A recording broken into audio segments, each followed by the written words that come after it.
everyone, and welcome to this new webinar. My name is Chiara Portaquin, and I will be your host today in this webinar where we're going to talk about the tips and tricks on how to get started in your practice as a natural health practitioner and how to stay in this sustainable practice of yours. So we're going to give you here all the tips and tricks that you can use on like from the legal framework to the tips and tricks to get known, to build your clientele, and how to be a grounded and sustainable practitioner who is clear, up to date with his or her values and his or her ethics when it comes to practicing as a natural health practitioner. So whether you are a natural health practitioner, an homeopath, or a naturopath, we will give you a general advice that can apply to your specific field, and we will also give you the base-to-base legalities when it comes to Canada on how to stay in the framework that is placed by the government or the regulation that is placed upon your profession. So this is the summary and the goals of this webinar. I will try to go straight to the point as much as I can to get you started and get you on some precise pieces of information. But first of all, we're gonna go through the legalities. So in which province you are, and depending on which province you are, what are the legalities for your province. Then I will give you the keys to structure your practice, then some strategies to get known, and finally some tips and tricks on how to build a sustainable practice. So without further ado, let's get into it. So first of all, here's the legal framework. So that is very important. When you are starting your practice, you really want to be in the legal framework, because a natural health profession, no matter what it is most of the time submitted to a lot of prejudices from the general public and from certain institutions and certain health professionals that won't understand exactly what you do. So you need to be very, very up to date with the legal framework and make sure that you respect everything, because more and more people are turning to natural approaches for their well-being.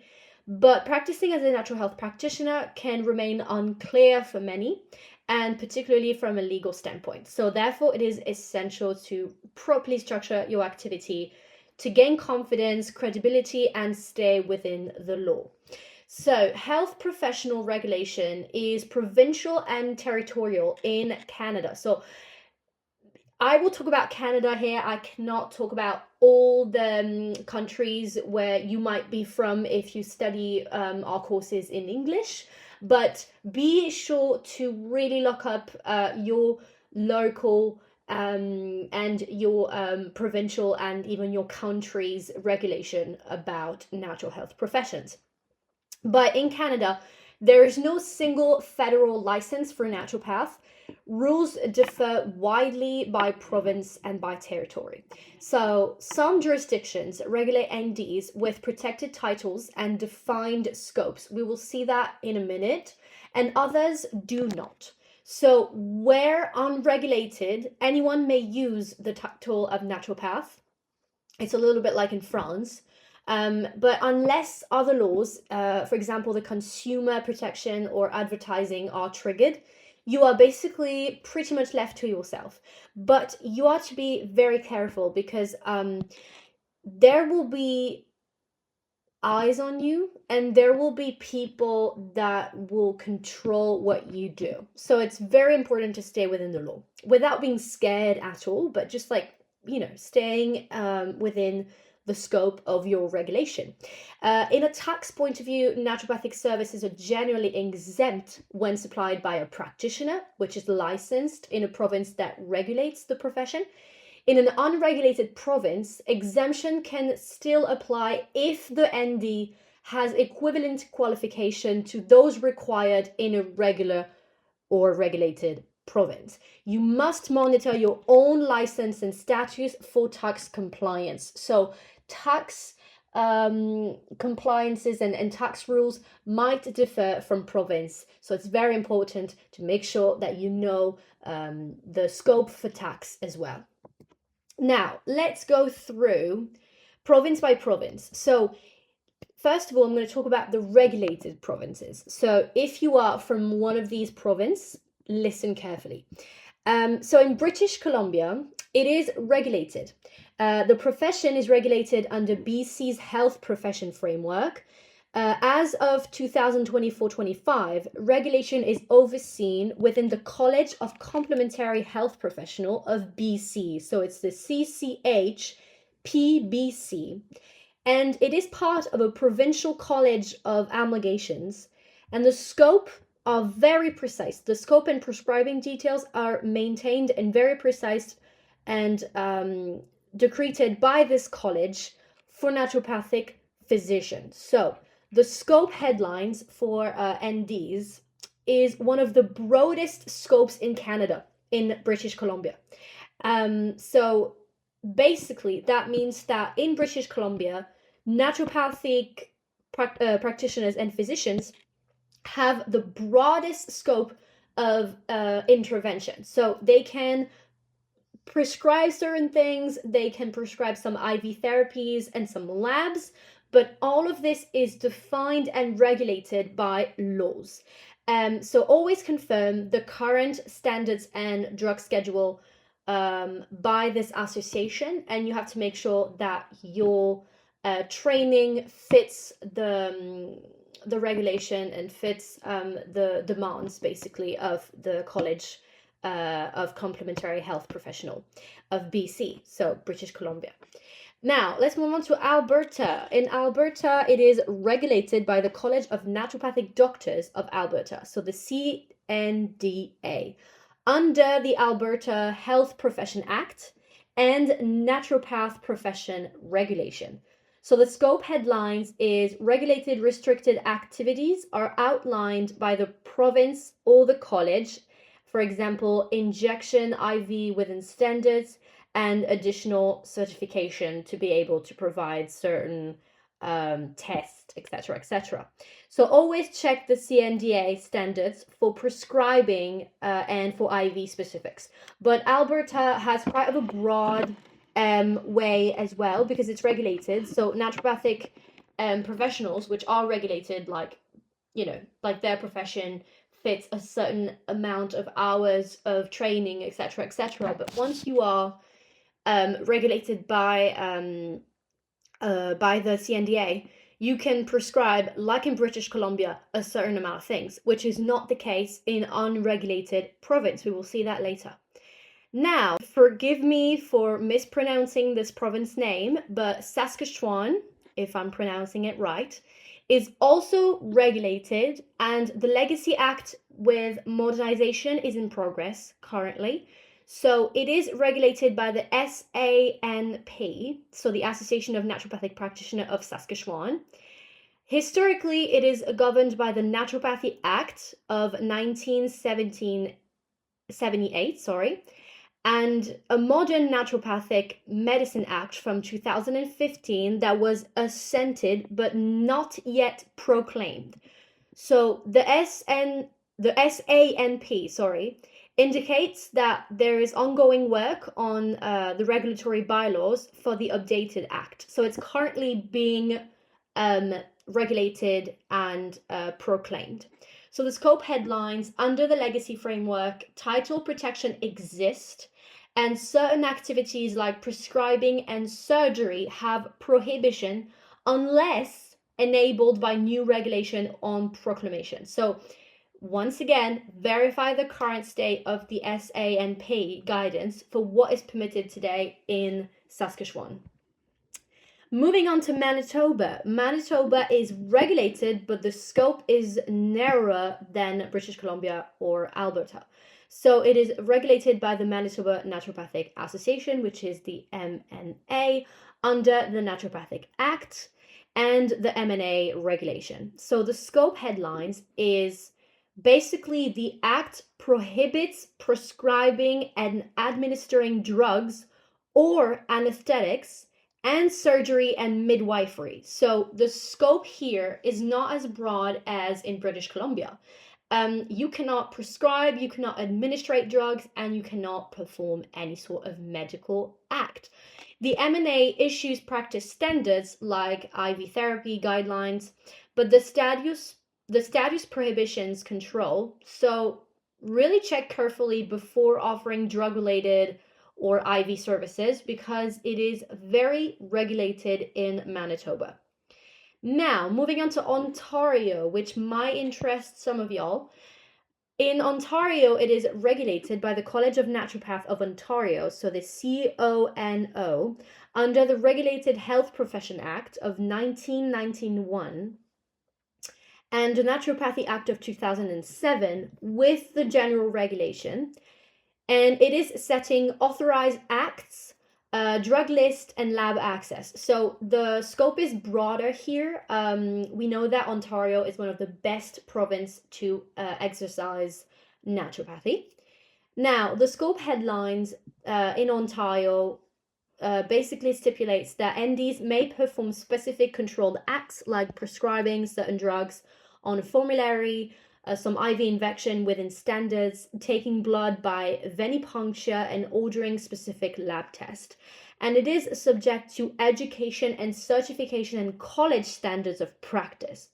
Once again, verify with the current state and the standards of the CONO in Ontario. But basically, the three broadest province in Canada, the three best in terms of what a natural health practitioner can do in Canada are British Columbia, Alberta, and Ontario.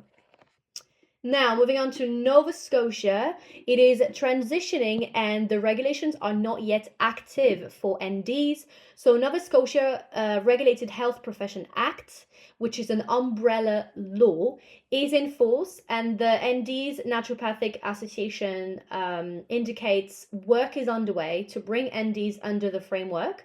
So basically, there's a general law that regulates health professions in Nova Scotia, but NDs are not yet under this law. So the naturopathic associations are currently working to make that happen. Now, the details are to be posted when they are available. So now we are on hold and we don't know how it's going to move and when it's going to move forward. So as of now, as of today, ND regulation is not yet implemented in Nova Scotia. And finally, the last regulated province in Canada is the Northwest Territories. It has been regulated since March 2022, so it's very recent. So NDs are licensed under the Health and Social Service Profession Act and the Naturopathic Profession Regulation, which was put in force in March 1st, 2022. And the territorial registrar handles licensing and standards are available on the website. All the links will be below. And the scope headlines includes prescribing and other restricted and controlled acts as defined in territorial standards and guideline. So once again, check the page for current detail.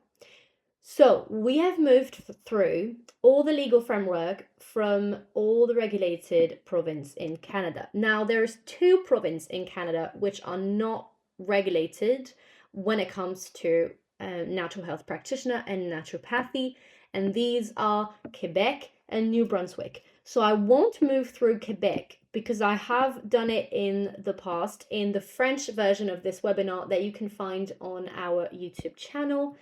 When it comes to New Brunswick, Newfoundland, and Labrador, as well as Prince Edward Island and Yukon, all of these are unregulated. So there's no statutory regulation for NDs at this time.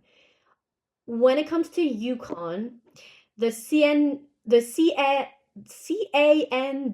oh my God, I'm going to do it. CAND indicates that the NDs are within prescribing authority from another regulated jurisdiction, and they may prescribe in Yukon, but you have to verify locally before practicing. So basically, there's no regulation in New Brunswick, Newfoundland, Labrador. and in Prince Edward Island. But in Yukon, you may prescribe a few things, but it is very restricted. So once again, check the local laws and regulation. Now, there is a few key points to know when it comes to legalities. I'm really spending some time on this because it's very important for you to understand that it is one of the core keys and the core base of your practice. So there are some cross-cutting rules that you really want to know. First of all, when it comes to protected titles and holding out. In the regulated provinces and territories, titles such as naturopathic doctor, naturopath, or ND, and the use of doctor are protected and tied to registration. So often with condition on how doctor can be displayed, for example. So most of what happened is the title of doctor is reserved for people who have done a doctoral degree in a registered and licensed university in naturopathy. So this is why at the AMCC, we use ND not as naturopathic doctor, but as diploma, like naturopathic diploma. So this is why we don't use ND in the sense of a doctor, because this title, like in other countries, like in France, is protected. Now, even the term of naturopath can be protected in certain regulated territories, as I mentioned before. Regulation is great because it gives credibility to the practice, but it also comes with a lot of restrictions, which makes total sense. So in unregulated jurisdictions, the title protection generally does not exist. However, misleading advertising and use of doctor can still trigger other laws. So be really careful on how in unregulated territories on how you're going to present your practice, because if you are misleading the client, if you are advertising or posing as a medical professional, you could trigger other laws and basically be unlawful. Now, the scope of practice and controlled and restricted acts varies from province and territories, as I said before. What I call like practice and controlled acts are prescribing, ordering labs, the injection.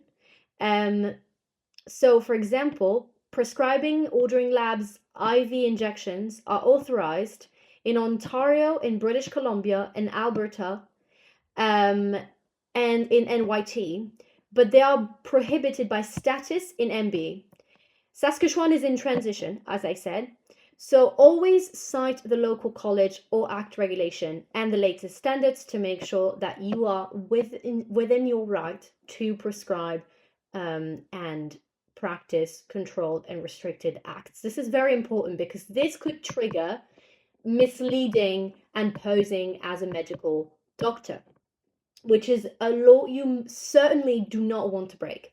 Now, when it comes to standards and quality and the insurance complaints, so the regulated jurisdiction have standards of practice and requirements when it comes to complaint and discipline, and the processes administrated by the college are very strict. So you have to check your local regulator standards. For example, for Ontario practice standards, they will differ from Alberta standards and Manitoba standards. Now, telehealth and inter-provincial care. This is another thing that you have to be really careful about. And we have got this question from one of you, so it will be a good example to lay out. So as a rule of thumb, the patient location determines which license you need. So it does not depend on who you are or where you practice. It depends on where the patient or the client is. So you have to be really careful of that. So for example, if you are a practitioner in Ontario and you are practicing in an unregulated territory, fine. The patient is in an unregulated territory. You don't have many things to care for. But for example, if you are from an unregulated territory or from Alberta, may say, and your patient is in British Columbia, you have to be very careful because the legislation that is going to apply is not one of Alberta or Quebec, let's say. It is going to be the one from British Columbia because it is the province that your patient is from. So be very careful of that. In Ontario, the college has published telepractice guidance with some examples on education, consent, privacy, and where the patient is. So always verify with your regulator before seeing out of province patients. So especially if you're doing telehealth or if you're practicing online, be very careful in Canada because it will depend on where the patient is and not where you are. Finally, on taxes. So services are often exempt, but exemption depends on regulatory status and qualification. So supplies that are not qualifying healthcare services or changes in use of capital property can have the GST or HST implication. So you have to flag this for your finance slide.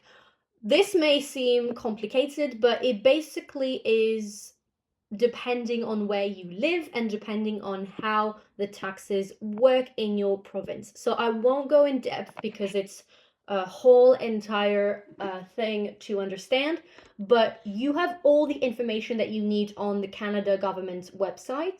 So do not hesitate to consult the links that we are going to put below because they're going to guide you through like website and key places where you can find information when it comes to your taxes and what you have to make sure of.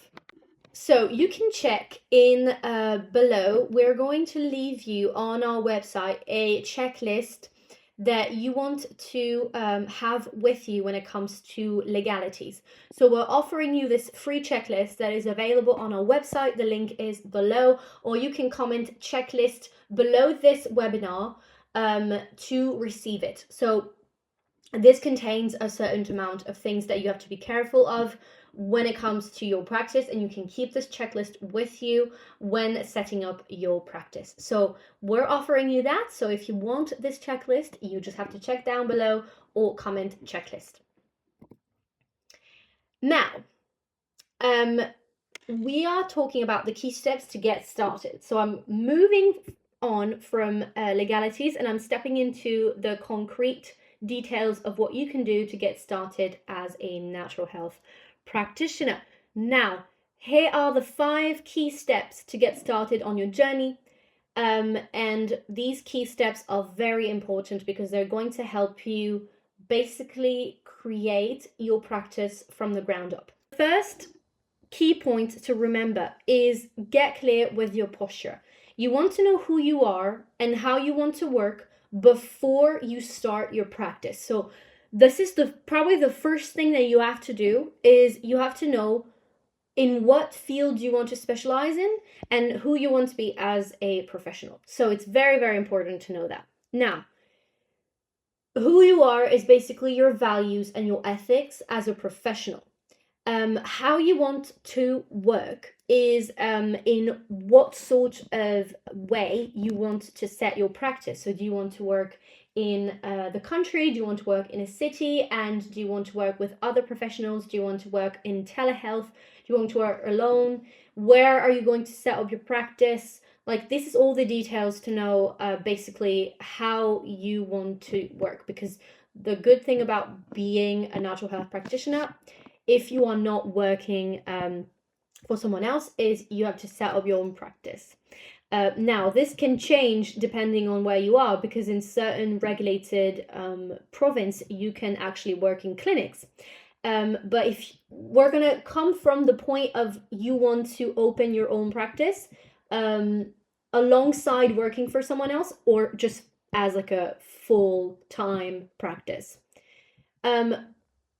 What is very important to keep in mind is what do you want to specialize in. So for example, you come to the AMCC and you do the naturopath program. It is a very broad program that has a lot of key points in it, but it's not a specialization. If you want to make sure that you are going to get clients in this very competitive field, you have to choose a specialty. So are you going to work in iridology? Are you going to work with elderly people? Are you going to work with children? Are you going to do aromatherapy? Are you going to do massage therapy? You can choose a technique that you can go further in and specialize in, or you can find and pick a specific public. Maybe you can do both. This is what you need to get clear on before starting. So that's like the first thing that you want to do. Second thing you want to do is choose the right status and or affiliation. So within the right legal framework, depending on your country or your province, you want to find the right people to link with. It is very important because what's going to build your credibility as a professional is who you're going to associate with. So you really want to pick a professional association that is credible, that has been there for a long time, that can offer you some tips and tricks and that can benefit your practice. And you also want to associate with the right school. This is why you need to choose a very carefully crafted curriculum and a very credible and scientifically based school. This is what we are representing at the AMCC, but there are other schools out there, online or in person. It depends on how you want to learn, if you are still on the point of choosing a school.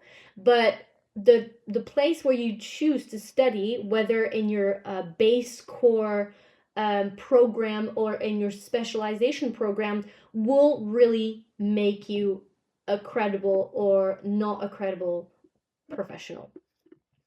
The third step is to protect yourself juridically. You want to make sure you are protected. So you want an insurance. You want a consent form when practicing certain acts. You want to make sure that you protect yourself, because there is a lot of people out there who are going to come at you at the first mistake you make. And certain people are very, very legal, in the sense that they will really want to make your life hell if you are not careful, and if you make one single mistake, or if they are just unhappy with the results. So this is why you really need to be careful. So make sure that you have all the insurances that you need for the place that you practice in, for your practice in itself, for yourself, for the acts that you're going to perform. Once again, check the legal framework. You want to make sure that you are within the law, and also protect yourself maybe with a consent form when practicing with certain patients that have very heavy illnesses.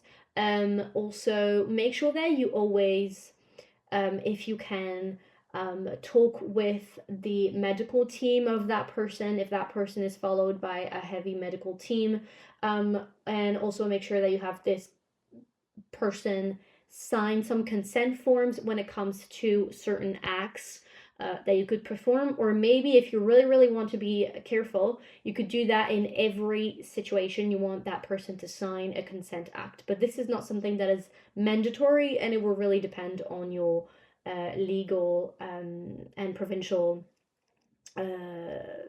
regulation. The fourth step is to create a complete patient and client file.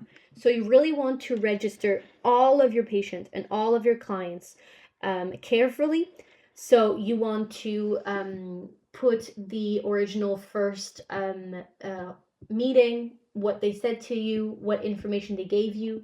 You want to take all that information very carefully, because you don't want to make a mistake when prescribing something, or when recommending something to your client or your patient. You don't want to get a counter effect from a medication that this person is taking, or endanger that person. So you have to be really careful when compiling that information. And you also want to know who you have in front of you, and if that person is coming another time, a few months later, you want to have the file up to hand to take and grab and read and go through and know what this person was coming for, what you do together, what happened, etc., etc. And the fifth and last step is to set up a clear organization. The key for success as a natural health practitioner is to have a clear organization, and make sure that you are organized within yourself, in your life, but also in your practice. Now, I'm going to give you 6 strategies to build visibility, and I will stop there, because it is the last point that you need to know. So, there is no magical potion to be a successful natural health practitioner. It is a very competitive field. There's a lot of practitioners out there, but there's a few things that you can do that will certainly help you. And these have been tested and proven to work. The first one is to have a website. You want to have something to show who you are, how you work, and what you can offer. A website is a must. I know certain people will tell you that the website era is done, that everything is done through social media. I will answer that it depends on who you want to be as a professional. It depends on what type of practitioner you want to be. Do you want to be a new age practitioner who is just present on social media, or do you want to be a credible and seated professional that has a website? I would highly recommend having a website. It can be scary, but there is tips and tricks on how to have a good website. It can be scary to have a website because you may think to yourself, how I'm going to have this, I don't have the money to do it, or I have the money but I don't know where to go. At the AMCC, we can link you with a set of professionals that we work with that can help you set up a website. And you can also nowadays very easily create your own website. Just make sure that it is clean, clear, that you have a specific set of colors, of images that are your own, something that represent your practice. The elegance and the credibility of your website will really set up the standard of how you're going to present as a professional. So be very careful of that. I see too many websites that are tacky and oftentimes not elegant, not clear. There's a lot of information that goes around. It's kind of a mess. So be really careful on how you want to operate that website and what kind of website you want to build. So get clear on that first and foremost, even if you're not necessarily in marketing or in communication. And if that really scares you, go to someone that will help you do that website. Go and seek a professional. You will not regret it. It is a great investment to make. The second strategy is to get registered in a professional association. So as I said before, I won't come back on this, but there is a certain set of associations in your local territory that can represent you and that you can be represented by. So make sure to get closer to these and pick the right one. The third step is to get on social medias. So, as I said before, I do not think social media can replace a website, but it is very important nowadays to be on social media and to be at least a little bit active on social media, because that will help build your credibility. I know it's a truth that some people do not want to know, but it is definitely something that will help, because this is how the new generation operates. This is how the new generation finds their practitioner. And some older generations that operates, for example, through Facebook a lot, can also hear from you through social media. So it's something that is not going to make your practice, but it's going to help you, and it's going to bring you visibility, and it's going to help you broaden your perspective when it comes to your clientele. The fourth step is offer a free or sweetly priced session or a phone call. Now, some people are indecisive when it comes to picking a practitioner. They will look at your profile, look at your website, look at your credibility with who you work with, etc., but they will still be a little bit hesitant because it's just the nature of who they are. Having a free session, or like not a free session, but like a 30-minute phone call that is free, or a sweetly priced session if you take maybe like 5 of them or something like that. These kind of things are hooks to bring your clientele. They are gentle hooks that will help you. It's a little bit of a marketing strategy, but it will help you hook your first clients and maybe keep them coming. So that's something that you have to consider. There's a lot of professionals that do it out there, so don't hesitate to compare yourself to the professionals next to you. It's also something very important. Study the market. Do a study of the market if you must, but just maybe look at your competitors, like who is in your locality, who is going to work next to you. Just study those people and make sure that you know them and how they operate to be different. It's not to put yourself down or just, you know, compare yourself in like a negative way, but it's important to know who are your competitors. The 5th step is to get social. Go to conferences, go to salons, create some links on a local way. Even if you operate in telehealth, it's important to be present in your local community so the people around you know that there is a natural health practitioner in town, and they will go to you because usually people will choose the closest person that there is for their practitioner. It's not entirely what their decision is going to be based on, but it's definitely going to help you, and it's also going to help you be visible and credible.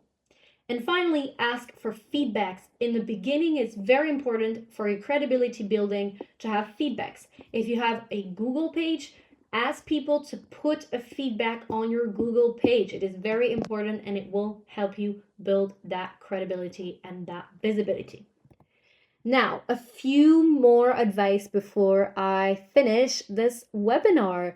There's a few advice that I would give to any new natural health practitioner to build a sustainable practice. So something that will sustain the long run. First, train regularly and stay up to date. We don't want a practitioner that is just laid over with all the new stuff that has come out, all the new knowledge. We don't want someone that is not up to date. We want someone that is smart. We want someone that is able to keep themselves to date, and we want someone that has intellectual curiosity. So train regularly, stay up to date, read some studies, read some articles online, maybe subscribe to your local magazine when it comes to natural health. Stay up to date with us on the AMCC. In our newsletter, we offer some articles and some up-to-date knowledge on what's going on in the natural health field. So really try to consume some content about your work to keep yourself up to date. The second one is to surround yourself and get supervised. As I said, you have to create some links locally, but you can also get supervised. At the AMCC, we offer some supervision, so don't hesitate to contact us to be supervised after you finish your studies. If you don't want to be left alone, we can help you and we can supervise you. Trained professionals can help you and supervise you to make sure that you are building a sustainable practice and that you are confident in your new role. The third point is don't lower yourself. As I said, comparison is important, and you can compare yourself and make sure that you are different and offering something new or something that is very unique and uniquely yours. But do not lower your prices because you don't trust yourself. Do not lower yourself because you think that there's better professionals out there. Competition is just an invitation to challenge. It is not an invitation to degrading yourself. That is very important. The fourth step is stay aligned with your posture and your values. And it goes hand in hand with my fifth step, which is write your ethical chart. As I said previously, it is very important to know who you are as a professional, what are your values and your posture, and what sort of ethics you operate under. Who are you? How do you work? What are your values? What is something that you would never do as a professional? What can you guarantee your patient? Your patient will want to know your ethical charts, so don't hesitate to put it on your website. All of this will help you feel credible to yourself and beat the imposter syndrome, and it will help other people see you as a credible natural health practitioner, even if you are just getting started in the field. Thank you for listening, guys. This is the end of this webinar. I really hope you enjoyed it, and I hope you learned a few things that can help you. Don't hesitate to get your free legal checklist on our website or comment checklist in the comments below to receive it, and check our trainings and courses on amcc.com, and don't hesitate to reach out if you need any help or if you have any further question. I will see you soon and have a nice day. Bye.